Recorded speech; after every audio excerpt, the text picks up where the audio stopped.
Hi, I'm Maggie. And I'm Nicole. Welcome to the DAC Dyslexia and Coffee podcast. We're so happy you could join us. We're both moms and dyslexia interventionists who want to talk about our students and children.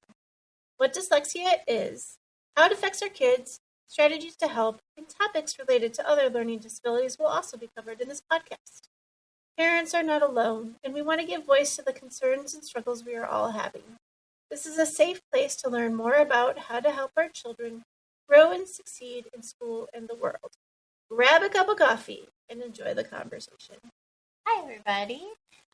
So, welcome to episode 70 of Dyslexia and Coffee podcast. Yeah, 70, a 7 and a 0. Wow. Yeah, that's a lot. So exciting for us. We're going to start today's episode like we have every single other time with the concept of the week.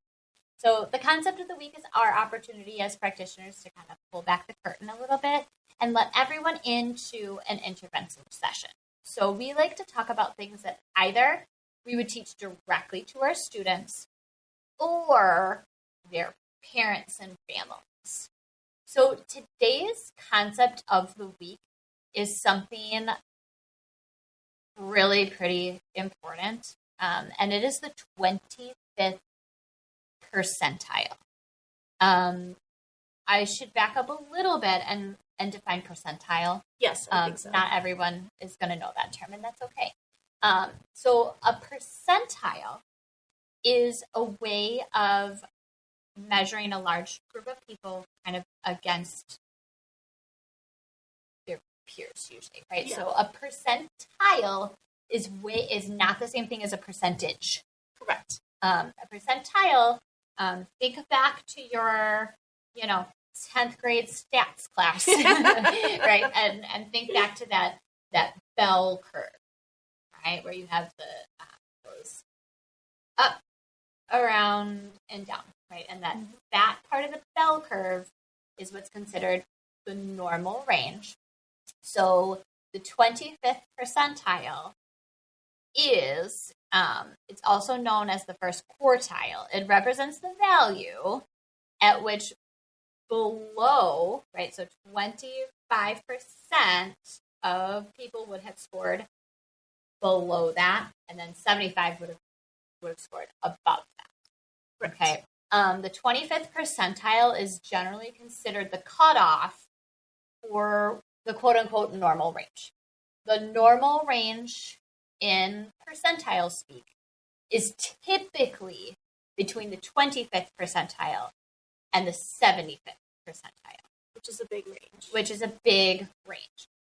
Basically, if there were 100 people tested on the same thing, if you're at the 25th percentile, 25 of them would have done as good as or worse than you. 75 would have scored as good as or better than you would have done. It is often the cutoff, like I said, for what is considered the normal range, quote unquote. So in IEP meetings, anytime we're taking a look at diagnostic data, we're going to look at that 25th percentile as kind of, okay, if you are below that, now we are considering that below average. Right. But even the picture in your head, right? That 25th to 75th percentile, that is a huge range. And it is because in that normal curve, right, that is what we would consider that average, right? Like average would be straight at that 50th and then one standard deviation over on either side. Correct. It can be a bit confusing. I think so, yeah. And hard to take too. Exactly. So the reason we're talking about this is because in episode 70, which is this one, we're going to be talking about, so the Department of Public Instruction sent out our Act 20, which was our new law in Wisconsin, literacy report. So they started screening students in every school for for literacy this past year. Yes. So this is 1 year's worth of data. Right. Okay, so we're going to just preface this whole episode by saying this is for the 2024-2025 school year. And this was, this came out November 30th of 2025. So it's very new data.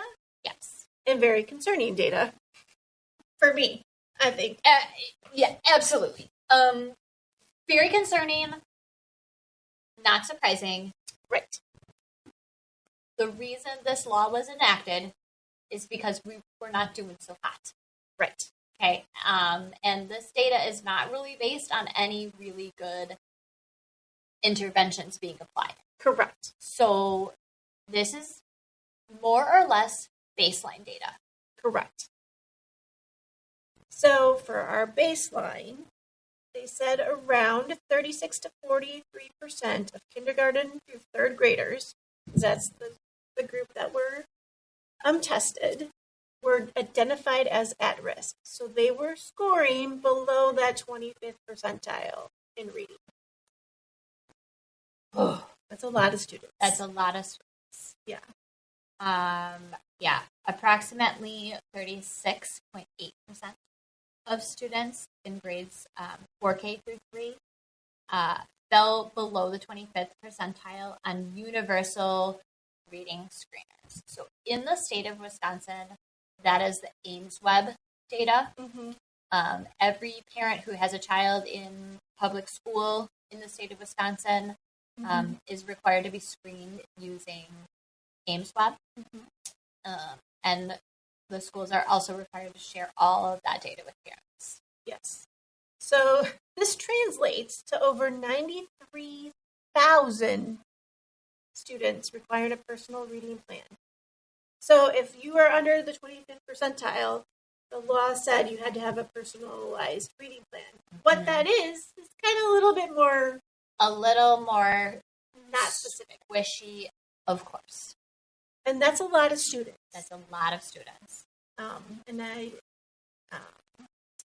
So they said nearly half of all first graders needed a reading plan. That's concerning. Absolutely.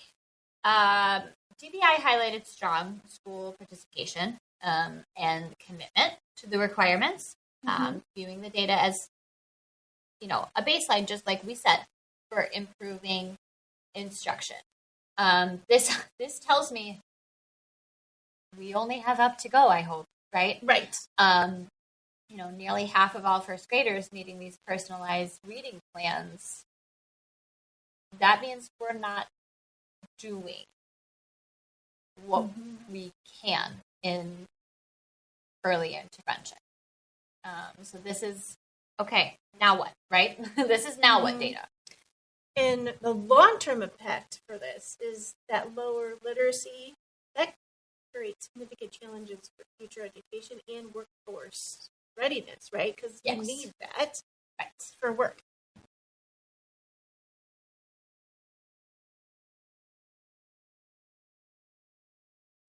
They break it down into a lot of, 4-year-old kindergarten was at, I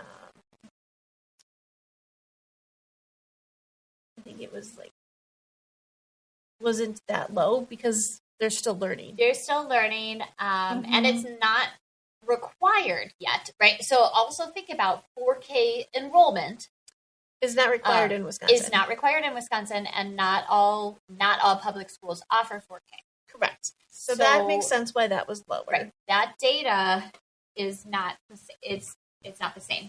Right. 5-year-old kindergarten, also technically not required by law in Wisconsin. It is not required to send your kid to, technically first grade is the first required, mandatory grade. But most public schools offer 5-year-old kindergarten. Right. So it's a bit more representative of the general population, but still not technically mandatory education. And yet 41.7% of them were below the 25th percentile.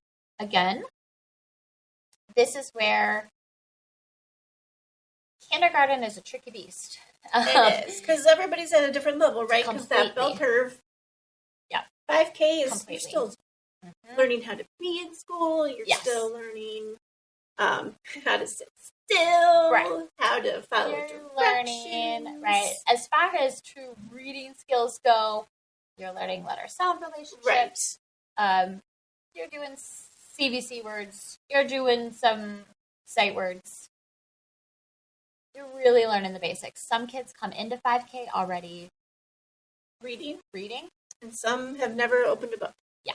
So, I mean, you got to think about that's a tricky beast. There's a reason kindergarten is a completely separate licensure than any other teaching license. It's the only teaching license I don't own, actually. I'm not certified. I am certified in early ed.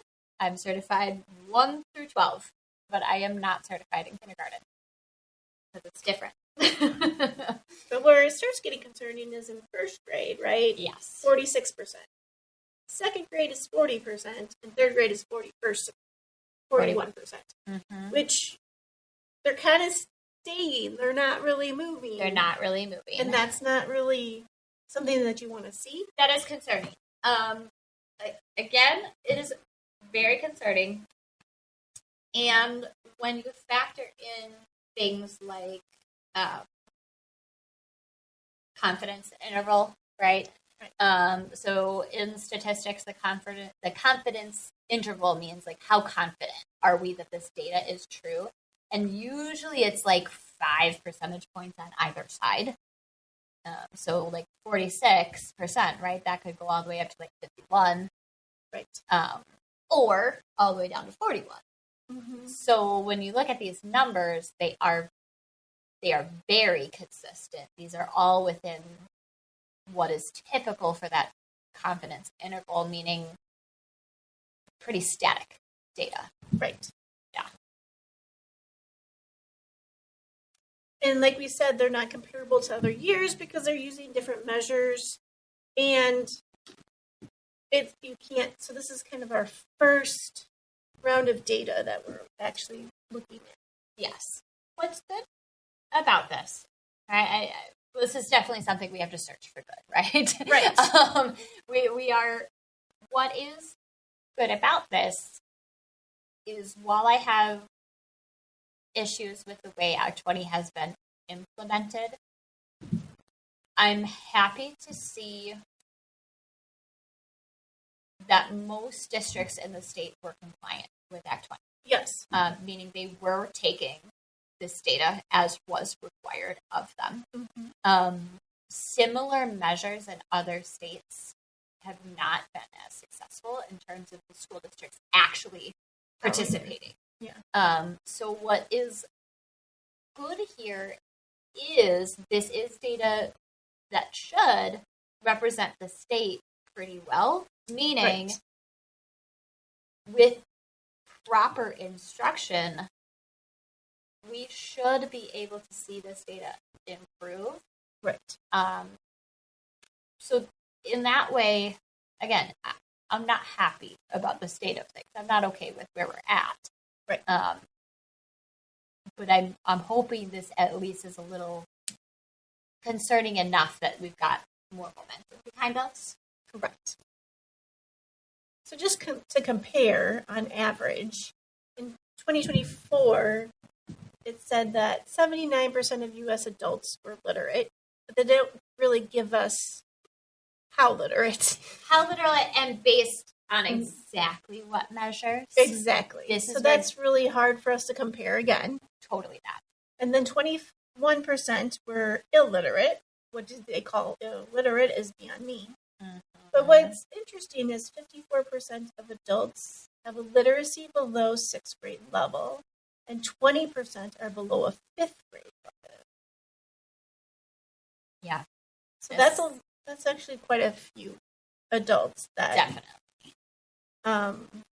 That's pretty low. It's very low. It's very low. Low levels of literacy is estimated to cost the United States up to $2.2 trillion per year. Right. 34% of adults lacking literacy proficiency were born outside of the U.S. Mm-hmm. I thought it was interesting the states with the highest literacy rate was actually Massachusetts, and the lowest was New Mexico.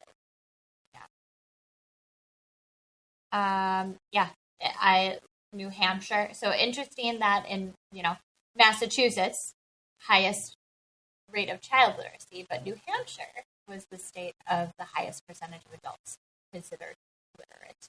Which is very interesting. I mean, still East Coast states, right? And then New Mexico was the lowest child literacy rate, but California was the lowest adult literacy rate. I think, if we consider region, right? If we consider region, this data can make a little bit more sense. Definitely. It is interesting. The U.S. likes to talk a real big game in terms of being the leader of the free world and yada, yada, yada. We rank 36th in literacy. And that's from one national literacy report, but that's still not really great. Yeah. This is where, and I was listening to a different podcast that I really like, and they were interviewing a data scientist. Some phrases of this data scientist, right, which is different than a statistician, right? Okay, a statistician, their job is to literally crunch the numbers, right? Their job is to take a study or a test or some kind of body of data and literally just organize it by the statistics. A data scientist is different than that.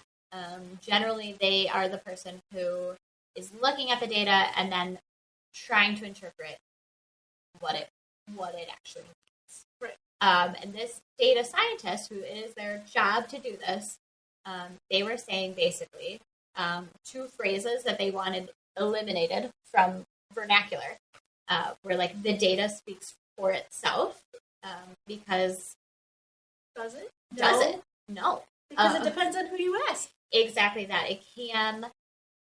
There are many things that can be done with data to either purposely mislead an audience or to make it more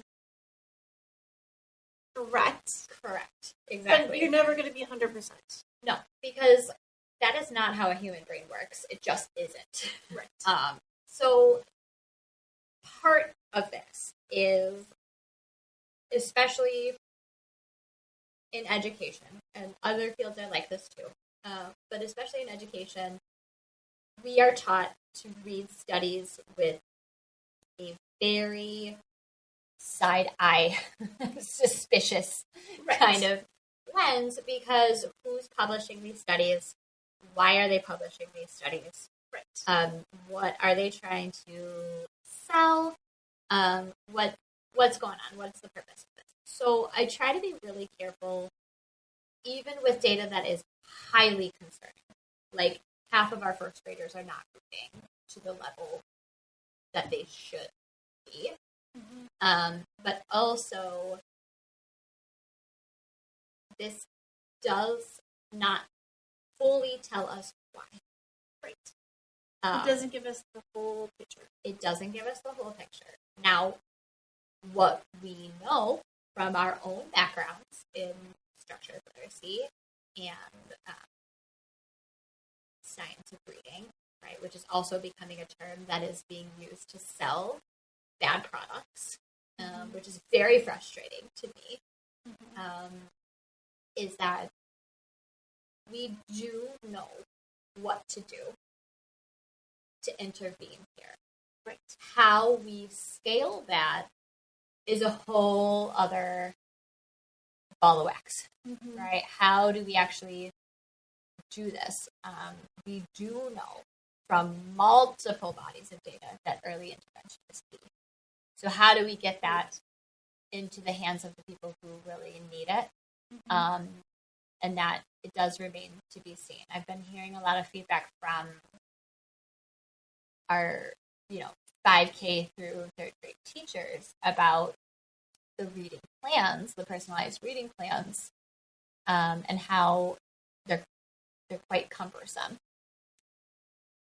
And well, think about how many kids need them. Exactly. And how can you really do an individual plan for somebody when you have 30 to 40 students in your class, and maybe half of them have a plan, and you're one teacher. And it is frustrating too, because it has led to, and I am fully still on the fence. There have been changes to the state standards when it comes to literacy, and many view these changes as quote unquote lowering the bar.